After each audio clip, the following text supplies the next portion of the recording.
നമ്മുടെ ഹെൽത്തി ആയിട്ടുള്ള ഓട്സ് പുട്ട് എങ്ങനെ ഉണ്ടാക്കുന്നതെന്ന് നോക്കാം. ഇവിടെ ഞാൻ കുറച്ച് ഓട്സ് എടുത്തിട്ടുണ്ട്. ഇത് 2 കപ്പ് ഓട്സ് ആണ്. 240 ml കപ്പിൽ 2 കപ്പ്. ഫസ്റ്റ് ഇത് നമുക്ക് മിക്സി ബൗളിലിട്ട് ചെറുതായിട്ടൊന്ന് പൊടിച്ചെടുക്കണം. പൊടിച്ചെടുക്കുമ്പോൾ ശ്രദ്ധിക്കേണ്ടത് ഒത്തിരി ഫൈനായിട്ട് അങ്ങ് പൊടിഞ്ഞു പോകരുത്. കുറച്ച് തരിതരിപ്പോടെ വേണം പൊടിക്കാൻ. ഒത്തിരി ഫൈനായിട്ട് പൊടിച്ചാൽ നമ്മുടെ പുട്ട് ശരിയായി വരില്ല. അത് കാരണം എപ്പോഴും ഒരു തരിതരിപ്പോടെ പൾസ് ബട്ടൺ മാത്രം ഉപയോഗിച്ച് നമുക്ക് പൊടിച്ചെടുക്കാം. ഇപ്പം ഞാനൊരു മിക്സി ബൗൾ എടുത്തിട്ടുണ്ട്. മിക്സി ബൗളിൽ വെള്ളത്തിൻ്റെ അംശമൊന്നും കാണരുതേ. നമുക്കിതിലേക്ക് ഇട്ട് കൊടുക്കാം. ഇനി ഞാനിതൊന്ന് പൊടിച്ചെടുത്തുകൊണ്ട് വരാവേ. ഇപ്പം നമ്മുടെ ഓട്സ് ഞാൻ പൊടിച്ചെടുത്തുകൊണ്ട് വന്നിട്ടുണ്ട്.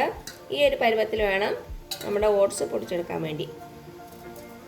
കുറച്ച് തരിതരിപ്പുണ്ട്, നന്നായിട്ട് ഫൈനായിട്ട് അങ്ങ് പൊടിഞ്ഞിട്ടില്ല. ഇനി ഇത് നമുക്കൊരു ബൗളിലേക്ക് ഇട്ട് കൊടുക്കാം. ഇനി നമ്മുടെ പുട്ടുപൊടിയിലേക്ക് ആവശ്യത്തിന് ഉപ്പിട്ട് കൊടുക്കാം.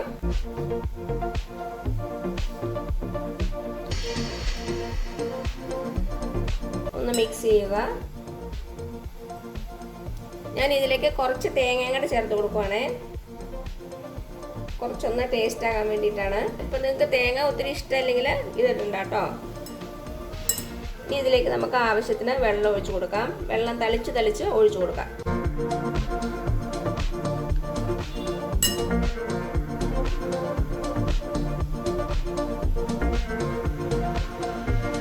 വെള്ളം വളരെ കുറച്ച് മതി നമ്മുടെ ഓട്സ് പുട്ടിന്. ഒത്തിരി വെള്ളമായാലോ അങ്ങ് കുഴഞ്ഞു പോകും.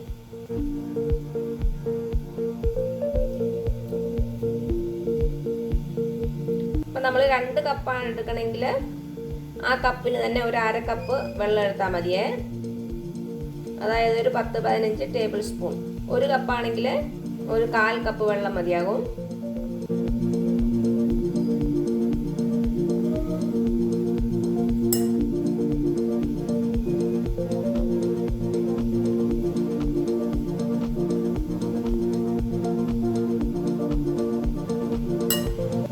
ഇപ്പം നമ്മുടെ ഓട്സ് റെഡി ആയിട്ടുണ്ട്. ഇപ്പം നമ്മുടെ ഓട്സ് നന്നായിട്ട് സ്റ്റിക്കി ആയിട്ടല്ലേ ഇരിക്കണത്. അത് കണ്ട് പേടിക്കണ്ട. ഇനി ഇത് നമുക്ക് 2-3 മിനിറ്റ് ഒന്ന് റെസ്റ്റ് ചെയ്യാൻ വയ്ക്കാം. അതിനുശേഷം മിക്സി ബൗളിലിട്ട് ഒന്നുകൂടി ഒന്ന് കറക്കിയെടുക്കാം. അപ്പോൾ ഇത് 2-3 മിനിറ്റ് ഇരിക്കട്ടെ കേട്ടോ. ഇപ്പോൾ എന്താ ഒരു 2-3 മിനിറ്റ് ആയിട്ടുണ്ട്. നമുക്കിനി ഇത് നമ്മുടെ മിക്സി ബൗളിലേക്ക് ഇട്ട് കൊടുക്കാം.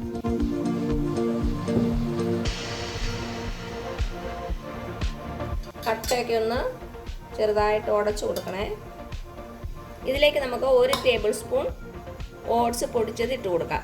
ഞാൻ ഓട്സ് പൊടിച്ചപ്പോൾ 1 ടേബിൾ സ്പൂൺ എടുത്ത് മാറ്റി വെച്ചിട്ടുണ്ടായിരുന്നു. ഇതിന് പകരം നമുക്ക് അരിപ്പൊടിയാണെങ്കിലും യൂസ് ചെയ്താൽ മതി കേട്ടോ.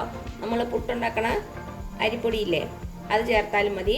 അപ്പം ഞാനിവിടെ ഓട്സാണ് ചേർക്കണത്. അതിട്ട് കൊടുക്കാം. ഇനി ഇതൊന്ന് ജസ്റ്റ് കറക്കി എടുത്തിട്ട് വരാവേ.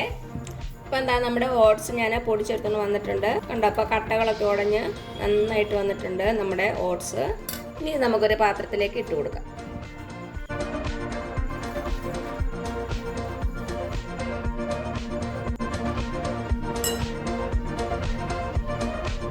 ഇതാ നമ്മുടെ പുട്ടുപൊടി ഞാനൊരു പാത്രത്തിലേക്ക് ഇട്ട് കൊടുത്തിട്ടുണ്ട്. അപ്പം നിങ്ങൾ മിക്സിയിൽ ഒന്ന് ജസ്റ്റ് കറക്കി എടുക്കുമ്പോൾ അപ്പോഴും ഇങ്ങനെ പൊടിയായിട്ട് വന്നില്ലെങ്കിൽ കുറച്ചുകൂടി ഓട്സ് പൊടിയോ അരിപ്പൊടിയോ ഇട്ട് കൊടുത്താൽ മതി കേട്ടോ. അപ്പോൾ കുഴഞ്ഞിരിക്കുന്ന കണ്ട് നിങ്ങൾ ടെൻഷൻ ആകണ്ട. ചില സമയത്ത് അങ്ങനെ വരും. നമ്മുടെ ഇങ്ങനെ പൊടിയായിട്ട് വരുമല്ലോ, ഒന്ന് കുഴഞ്ഞ മാതിരി ഇരിക്കും. അപ്പോൾ നമുക്ക് കുറച്ചുകൂടി ഓട്സ് പൊടിയോ അരിപ്പൊടിയോ ചേർത്ത് കൊടുത്താൽ മതി. ഇനി നമുക്ക് നമ്മൾ സാധാരണ പുട്ടുണ്ടാക്കണ പോലെ തന്നെ ചെയ്താൽ മതി. അപ്പോൾ ഞാനിവിടെ ചിരട്ടപ്പുട്ടാണ് ഉണ്ടാക്കണത്. അപ്പം നിങ്ങൾക്ക് മറ്റേ സാധാരണ നമ്മുടെ നീളത്തിലുള്ള പുട്ടില്ലേ, പുട്ടുകുടത്തിൽ വയ്ക്കണേ, അതായാലും മതി. അപ്പോൾ നിങ്ങളുടെ കയ്യിൽ ഏതാണോ അവൈലബിൾ അതെടുക്കുക. ഇതാണെങ്കിൽ നമുക്ക് ഒരെണ്ണം കഴിച്ചാൽ മതി. മറ്റേ വലിയതാണെങ്കിൽ ഒരെണ്ണം ഫുള്ളായിട്ട് കഴിക്കാൻ പറ്റില്ല. അത് കാരണം ഞാൻ എപ്പോഴും ഇപ്പോൾ ഇതിലാണ് ഉണ്ടാക്കണത്. ഇനി ഇതിലേക്ക് നമുക്ക് കുറച്ച് തേങ്ങ ചേർത്ത് കൊടുക്കാം. ഇനി നമ്മുടെ പുട്ടുപൊടി.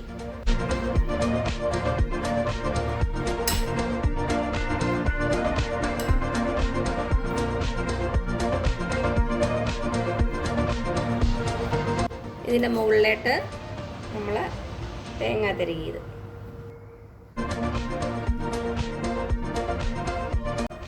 അപ്പം എന്താ ഞാൻ കുക്കറിൽ വെള്ളം വെച്ചിട്ടുണ്ടായിരുന്നു. അത് നന്നായിട്ട് തിളച്ച് ആവിയൊക്കെ വരണുണ്ട്. ഇത് നമ്മുടെ പാത്രം ഇതിൻ്റെ മുകളിലേക്ക് വെച്ച് കൊടുക്കാം. ഇനി നമ്മുടെ പാത്രത്തിന് മുകളിലൂടെ ആവി വരട്ടെ.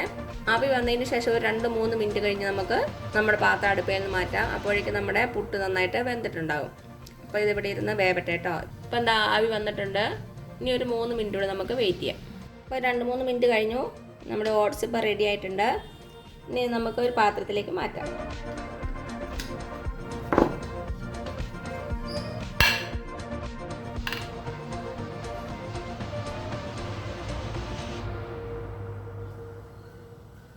കണ്ടോ, നല്ല പെർഫെക്റ്റ് ആയിട്ടുള്ള നമ്മുടെ പുട്ട് റെഡി ആയിട്ടുണ്ട്. ഇത് നമുക്ക് ബ്രേക്ക്ഫാസ്റ്റ് ആയിട്ടും ഡിന്നറായിട്ടൊക്കെ കഴിക്കാം. ഞാനിവിടെ പയർ കൂട്ടിയാണ് നമ്മുടെ പുട്ട് കഴിക്കാൻ പോണത്. നല്ല ഹെൽത്തി ആയിട്ടുള്ള നമ്മുടെ ഓട്സ് പുട്ടും ഹെൽത്തി ആയിട്ടുള്ള പയറും. അപ്പോൾ ഈ പയറിൻ്റെ റെസിപ്പി ഞാൻ നേരത്തെ അപ്ലോഡ് ചെയ്തിട്ടുണ്ട്. അപ്പോൾ അത് കാണാത്തവരൊന്ന് കണ്ടു നോക്കണേ. അതേപോലെ തന്നെ നമ്മുടെ ചെറുപയർ കറിയുടെ വീഡിയോയും അപ്ലോഡ് ചെയ്തിട്ടുണ്ട്. ഞാൻ രണ്ടിൻ്റെയും ലിങ്ക് താഴെ കൊടുക്കാം. അപ്പോൾ നമ്മുടെ ഓട്സ് പുട്ട് തയ്യാറാക്കി നോക്കുക. എന്നിട്ട് അഭിപ്രായങ്ങളൊന്നും അറിയിക്കാൻ മറക്കരുത്.